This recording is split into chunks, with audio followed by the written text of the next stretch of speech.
Bienvenue chers téléspectateurs d'Afro Info 243. La société PAL Aerospace va s'atteler à l'intégration des systèmes de renseignement et de surveillance sous les avions Moiri conçus par les groupes Paramountain. L'industriel sud-africain a reçu 2 commandes, 3 appareils destinés à l'armée mozambique et 6 pour l'armée congolaise. L'industriel sud-africain qui gère les licences d'export en matière d'armement a donné son feu vert à Paramount en milieu d'année 2022. Et ces appareils devraient renforcer les capacités de renseignement de l'armée au prise avec les inventaires. La République d'Angola, en tant que médiateur, s'est engagée à déployer un contingent de forces armées angolaises pour assurer la sécurité des éléments du 123 dans les centres de cantonnement. Il est nécessaire de mettre en œuvre des décisions prises lors des différents sommets afin d'assurer la crédibilité et la confiance. Dans cet objectif, le sommet de Luanda du 3 juin a chargé le ministre des Affaires étrangères de l'Angola, de la RDC, du Rwanda et du Burundi de se réunir périodiquement pour une évaluation commune des progrès réalisés dans la mise en œuvre des engagements découlant de la route de Luanda et du plan d'action commun pour la région des Pacifiques de l'Est de la République démocratique du Congo, a-t-il indiqué. À Goma, une délégation de l'Union européenne est favorable à la révision du mandat de la force régionale de East Africa Community après une rencontre de ce lundi 26 juin. Et autre chose, l'armée ougandaise de UPDF affirme avoir libéré 3 éleveurs sur les 6 kidnappés par les ADF lors des attaques de leur dortoir à l'école Lubiriya en Pontoué. Le président Kaguta Museveni avait annoncé une poursuite de ces assaillants dans le parc national de Virunga en RDC. Autre chose, les sommets de la quadripartite, l'EAC, CEAC, CIRGL et la SADC vont se tenir le mardi à Luanda, capitale angolaise, sur la situation sécuritaire dans l'Est de la RDC. 8 chefs d'État africains sont entendus à cette rencontre. Il s'agit notamment de ceux de la RDC, du Gabon, de l'Afrique du Sud, du Kenya et aussi du Burundi. Et ce lundi, pendant plus de 4 heures, les ministres des pays membres de ces organisations régionales et sous-régionales étaient en discussion afin d'harmoniser et d'adopter les textes du communiqué final qui va sanctionner ces sommets. Et selon les sources proches de la présidence congolaise, si la réunion des ministres a pris plus de temps que prévu, et cela fait suite aux divergences relatives au plan directeur qui devait être mis en place pour le retour de la paix dans l'Est de la RDC. Et la délégation congolaise à Luanda est composée du vice-premier ministre des Affaires étrangères Christophe Lutundula, du vice-ministre de la Défense Jean-Pierre Bemba et du ministre de l'intégration régionale Mbusa Nyamwisi. Le haut représentant du chef de l'État prend aussi part à ces huis clos. Autre chose, les États-Unis d'Amérique ont prévenu les gouvernements congolais sur le retrait annoncé de la mission onusienne en RDC d'ici fin 2023. C'est l'ambassadeur Robert Wood qui y a signifié la position de l'administration américaine lors d'une réunion du Conseil de sécurité de l'ONU le lundi 26 juin à New York. Selon l'administration Biden, l'importance de la mission de MONUSCO pour la RDC et la région au sens large est claire. C'est pourquoi les États-Unis sont préoccupés par l'appel croissant du gouvernement de la RDC à la mission de se retirer après les élections prévues pour décembre. Et comme nous l'avons dit à maintes reprises, la MONUSCO ne peut pas et ne devrait pas rester en RDC indéfiniment, a-t-il déclaré, tout en soulignant qu'il y a un large consensus sur le fait que le gouvernement de la RDC n'aura pas atteint les critères de référence qu'il a convenus comme condition minimale pour le retrait de la MONUSCO d'ici la fin de 2023. Les États-Unis estiment qu'un retrait précipité de la MONUSCO laisserait probablement un vide de sécurité que les autorités de l'État ne sont pas encore en mesure de combler avec les effets dévastateurs sur la population les plus vulnérables de la région.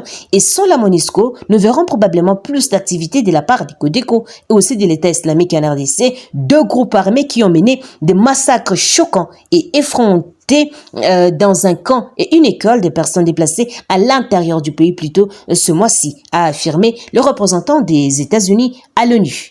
Alors que la crise humanitaire s'aggrave également en raison de cette violence continue qui a entraîné 1 million de personnes déplacées à l'intérieur du pays, une escalade épouvantable de la violence sexiste, y compris de violences sexuelles liées au conflit et d'immenses souffrances humaines, Robert Wood est convaincu que pour faire face à une situation aussi pressante et urgente, la RDC et la région des Grands Lacs ont besoin d'une volonté politique, d'un engagement dans les dialogues et une volonté de prendre des décisions difficiles et de poursuivre des réformes indispensables. Ils ont également besoin de la MONUSCO, a-t-il expliqué avant de saluer les mesures importantes prises par le gouvernement de la RDC afin de parvenir à une paix durable. Et nous nous engageons à faire en sorte que la MONUSCO puisse remplir son mandat de protection des civils et d'aider le gouvernement de la RDC à renforcer le principal institution de gouvernance, de justice et de sécurité.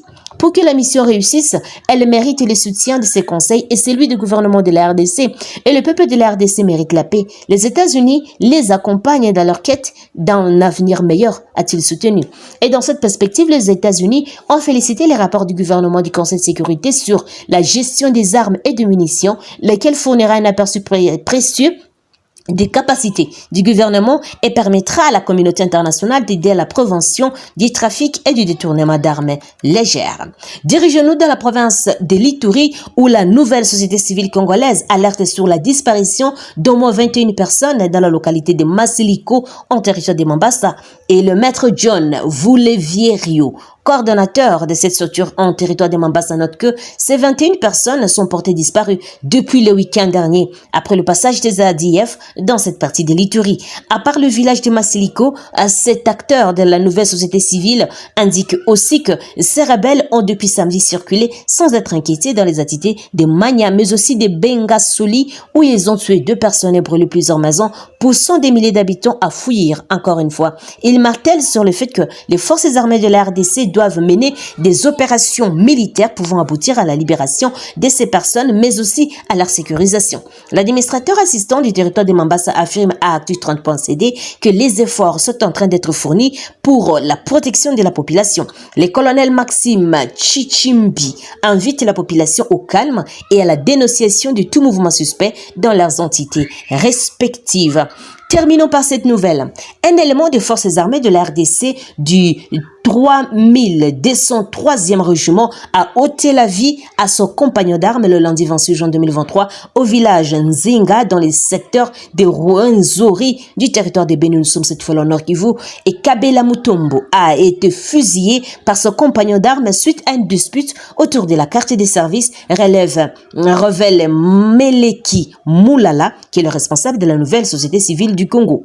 Il déclare que cet élément qui a reçu 4 balles a succombé à la suite de ses blessures et son meurtrier a pris fuite pour une destination inconnue. Et des sources militaires à Rwenzori confirment la nouvelle à Actu30.cd. Elle précise que les recherches ont déjà été amorcées afin de retrouver le fugitif, afin qu'il soit traduit en justice et aussi répondre de ces actes.